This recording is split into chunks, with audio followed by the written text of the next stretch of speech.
Bonjour et bienvenue dans une nouvelle vidéo.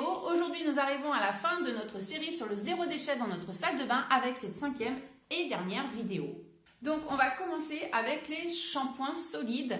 Donc moi j'ai celui par exemple de chez Pachamamaï.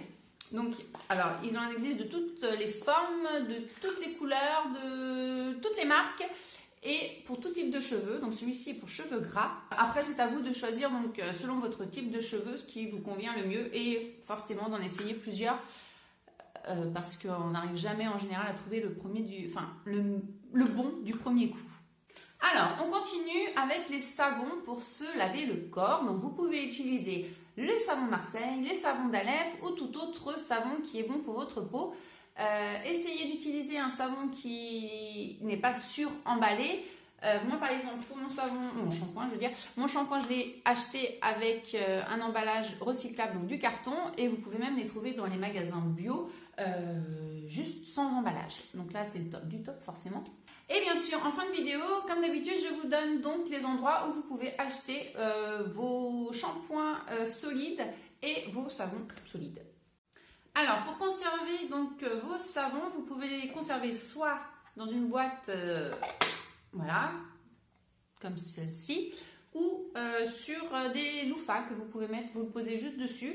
Et une fois qu'elle est bien imbibée de savon, du coup, je m'en sers aussi pour nettoyer mes lavabos. Voilà, tout simplement, comme ça, deux en un. Donc, il existe aussi les gants anti-gaspi, donc c'est-à-dire que vous mettez, bon, moi je prends juste un gant normal, mais bon, vous mettez les bouts de vos savons qu'il vous reste dans votre gant pour vous laver plus facilement, parce que c'est vrai que quand il reste des tout petits bouts, c'est pas facile, ça tombe plus facilement par terre et on peut moins bien se laver, donc voilà, les gants anti-gaspi.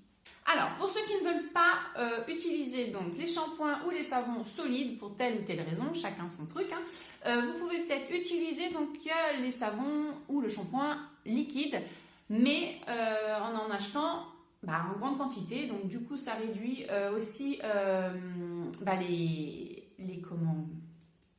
les dépâts surtout, les contenants, voilà, j'ai trouvé, les contenants. Donc ça réduit les contenants et donc la bouteille de 5 litres, vous transvasez dans une bouteille d'1 litre, comme moi j'ai fait. Donc là, ce n'est plus du jasmin, mais bon.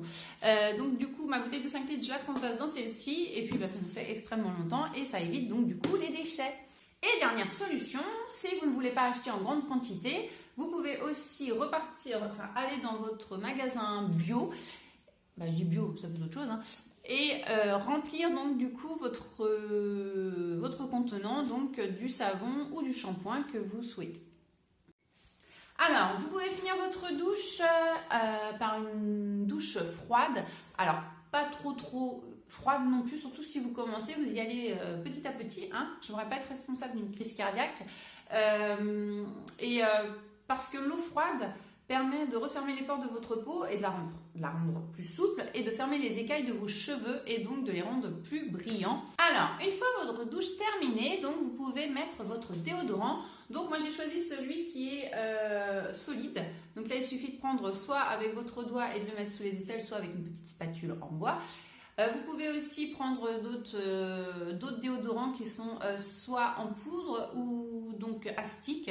Donc après avoir celui qui vous correspond le mieux. Alors il me semble que ils existent aussi sans bicarbonate de soude pour ceux qui sont plus ou moins allergiques au bicarbonate. Voilà, on arrive à la fin de la vidéo. J'espère avoir pu vous aider. Si vous avez des questions, n'hésitez pas. Prochaine vidéo sur le zéro déchet dans vos toilettes. Oui, c'est moins glamour, mais bon. On va tous dans les toilettes.